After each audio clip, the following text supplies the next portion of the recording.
French revolution के बाद Europe के आसमान में एक नई हवा घूम रही थी, आजादी की और समानता की। ये वो विचार थे जिन्होंने सिर्फ फ्रांस ही नहीं, पूरी दुनिया को जगा दिया था।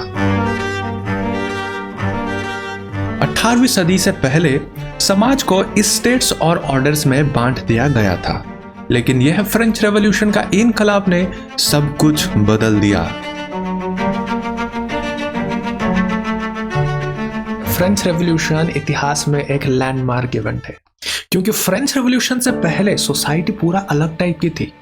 वहां पे इक्वालिटी जैसा कॉन्सेप्ट, वहां पे फ्रेटर्निटी जैसा कॉन्सेप्ट या फिर फ्रीडम या लिबर्टी जैसा concept for the first time introduce हुआ through the French revolution.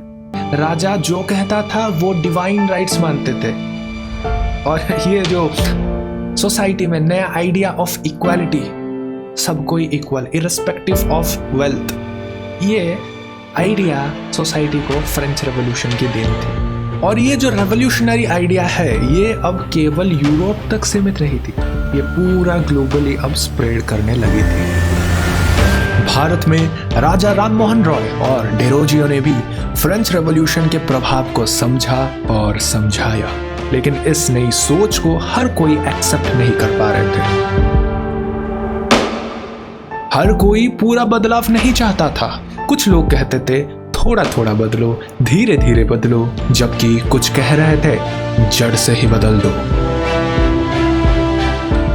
Now इसे हमें अच्छे से समझना है। देखो, आइडियाज प्रोपैगेट करने लगे हर एक जगह। फ्रेंच रेवोल्यूशन की पूरा रेवोल्यूशनरी आइडियाज चारों ओर फैलने लगे, पर उस आइडिया को रिएक्ट करने वाले भी तीन टाइप के लोग, या फिर बोल सकते हैं तीन टाइप के ग्रुप्स यहाँ पे एमर्ज होके आते हैं।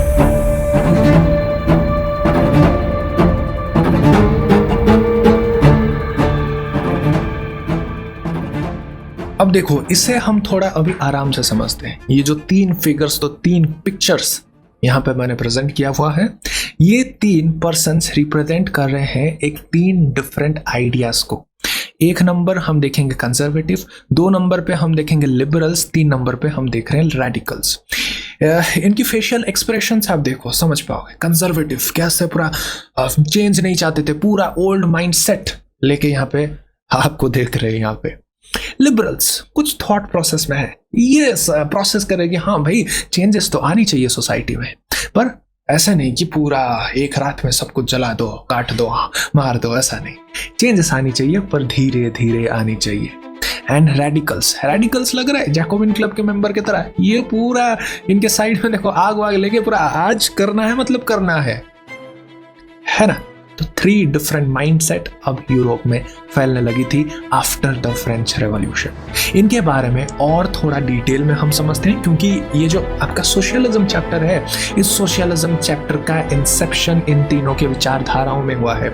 ये चैप्टर आपको इसीलिए डिफिकल्ट लगती है क्योंकि आप इस माइंडसेट को समझते नहीं, है ना। ये चैप्टर इज अबाउट आइडियोलॉजीज, ठीक है ना। तो इसीलिए हमें पूरा फिलॉसफी के पॉइंट ऑफ व्यू से ह्यूमन बिहेवियर, उनका रिएक्शन, प्रतिक्रिया, कैसे एक पॉइंट में एक हीरो बन जाता है, दूसरे पॉइंट में इसके पास कुछ नहीं रहता, कंप्लीट ड्रामा, एब्सोल्यूट सिनेमा, ये चैप्टर में है। उससे पहले इनकी विचारधाराओं में हमें झांकनी है। ओके, तो बेसिकली ईच हमारे जो ये कंजर्वेटिव, लिबरल और रेडिकल के ग्रुप थे, उनके थोड़े आइडियोलॉजीज हमें यहाँ पे समझने हैं।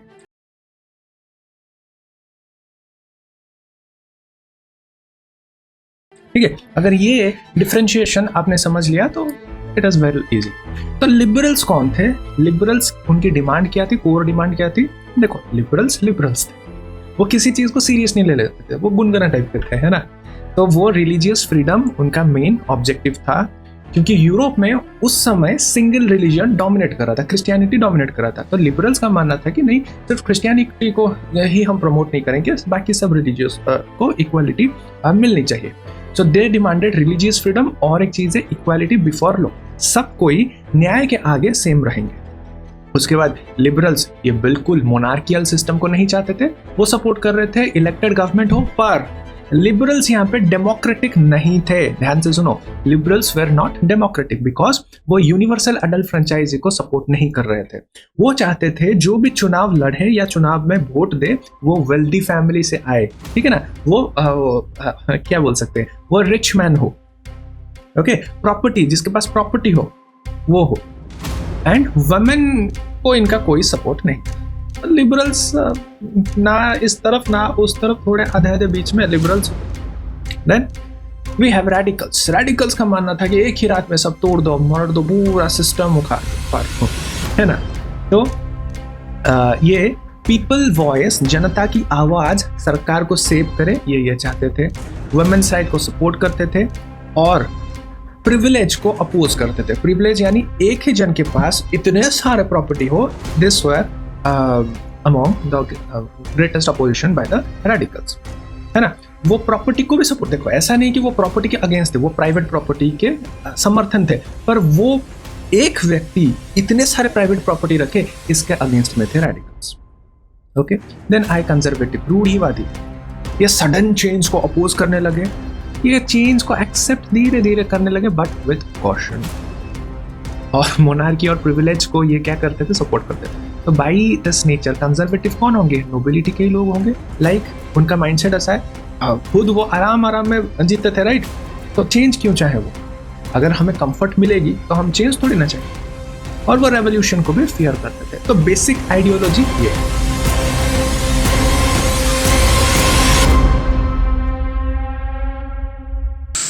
So alright guys, so hope you like this video and इसका नेक्स्ट पार्ट का काम भी अभी चल रहा है, वीडियो सून ही अपलोड हो जाएगा। उससे पहले चैनल को सब्सक्राइब कर दो एंड सारा अपडेट्स मैं कम्युनिटी पोस्ट में डालने वाला हूँ, या फिर आप मेरे इंस्टाग्राम एक्सेलेंट इको के इंस्टाग्राम को भी ज्वाइन कर सकते हैं। एंड दूसरी बात यह है कि वीडियो कैसा लगा please write it down in the comment section because alright guys, so video को यहीं पे हम समाप्त करते हैं। And yes, for all the serious student there is something more for you. ये रहा मेरे क्लास 9 के बच्चों, ये जो तुम YouTube पे देखते हो it is just the level 1।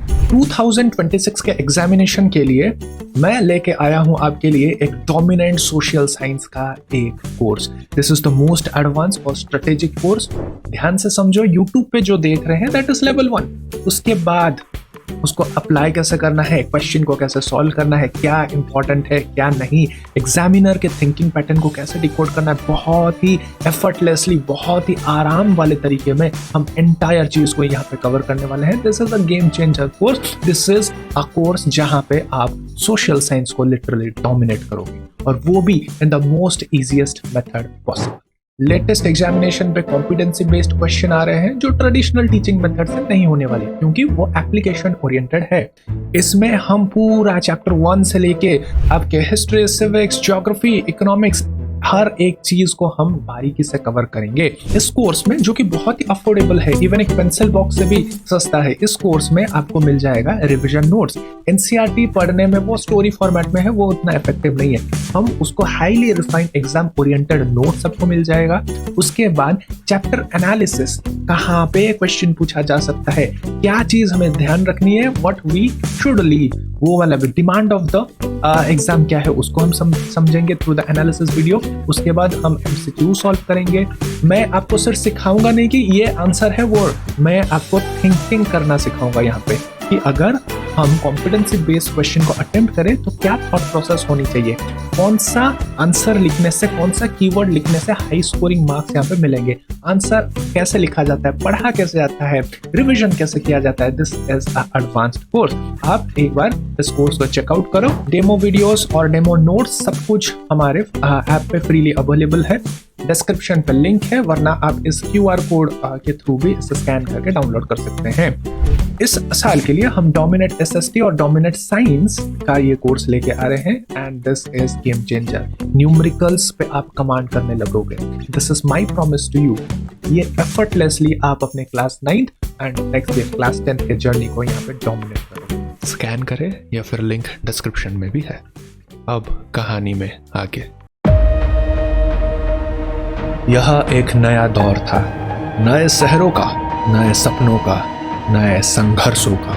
Cut. ओहो, नेक्स्ट वीडियो पे कंटिन्यू करेंगे।